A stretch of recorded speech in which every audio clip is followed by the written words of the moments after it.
Hello, this is Sheshachalam from Astrogate Mysore.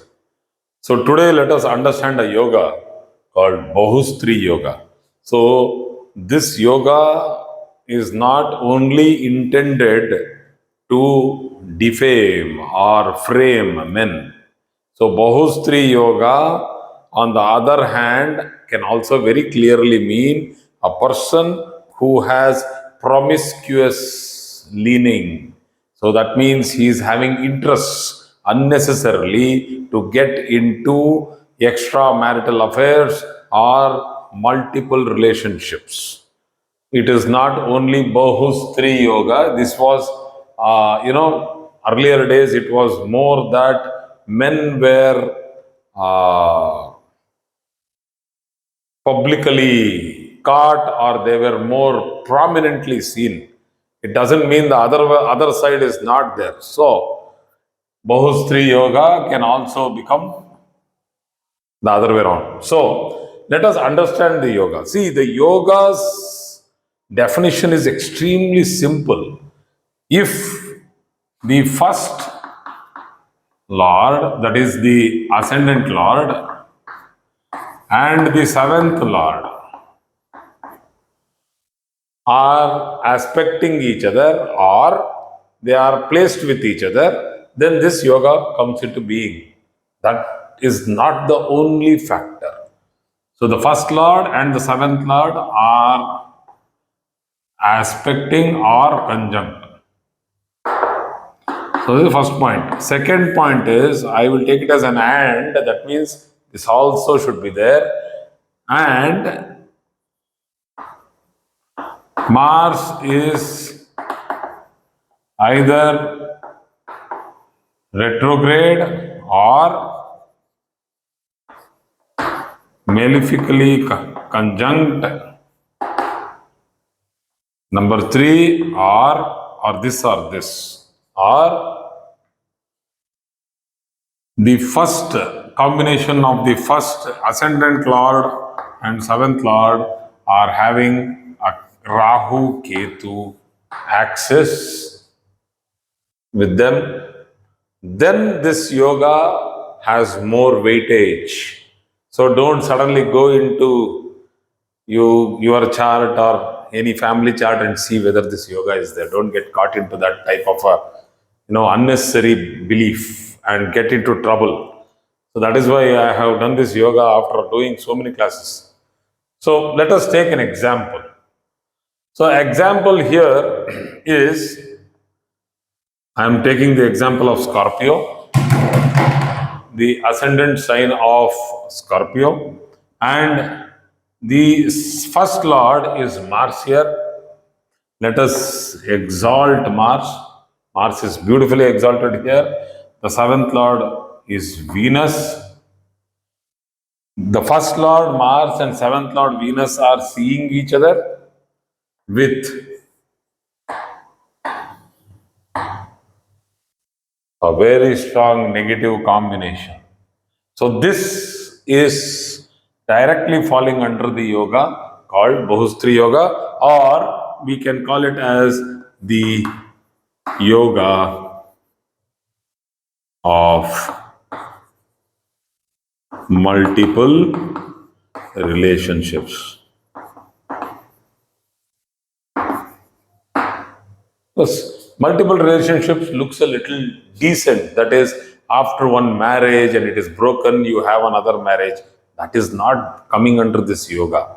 Multiple relationships is that when you are already committed to somebody and you are still having something else running side by side. That is what this yoga is. So, multiple relationships, multiple promiscuous relationships.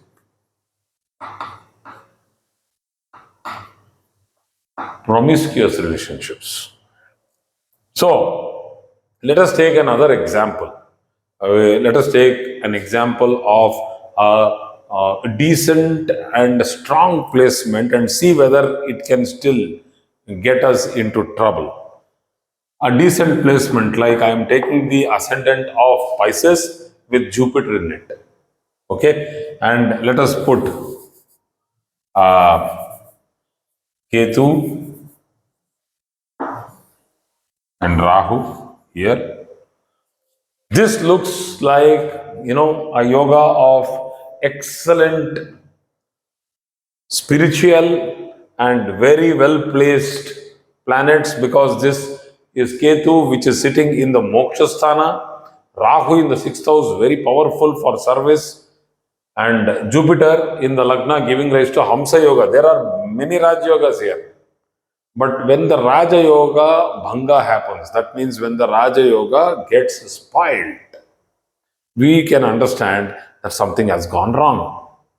So, once again, if I take the seventh lord, Mercury, and the first lord, Jupiter, and try to put it in places where it can go wrong, like for example, if I take the Mercury here, put Venus here, we can see that there is a strong combination of the seventh lord being aspected by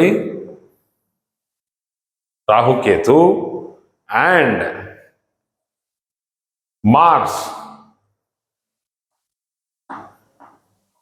in the seventh house, or in the sixth house, which is totally spoilt by the combination of Rahu. See, other things are great. The person will be highly intelligent, will be doing very good service in the society, will have a good name and all those things. But here, the seventh house is spoilt because the seventh lord is badly placed along with Venus, which is the eighth lord. Venus is the eighth lord. Mars is the ninth lord. But the seventh altogether is having a malefic combination because Mars and Rahu are in the 12th from it. So this we are talking only from the D1 chart. The same thing is applicable in the D9 chart also. So if you go into a Navamsha Kundali, the first house and the seventh house can be taken as the first lord and the seventh lord, and then done. You can apply this and see in the Navamsha Kundali also. So many places, please do not apply the yogas which are of D1 into the D9 unnecessarily. You need to apply the yogas which are of that particular signification to that particular divisional chart. Like if I am giving you a yoga of excellent professional advantage, please apply that in D9, D10. If a yoga is there for making good money, apply that in the hora and see whether the planet is placed in this particular hora or not.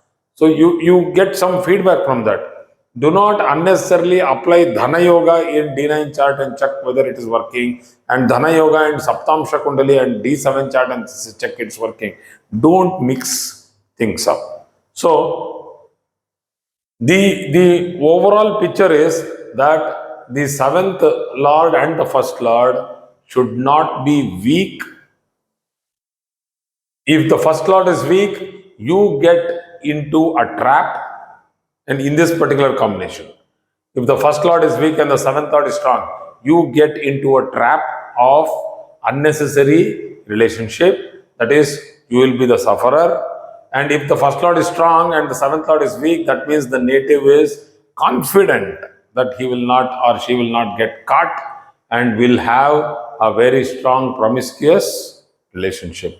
So, promiscuity is seen from ages and ages, and it cannot be stopped, it cannot be eradicated until the human mind does not have a commitment towards a relationship. If there is a strict and beautiful commitment towards a relationship, then there is no chance of anybody deviating from one's spouse or one's relationship. So thank you very much for today's class.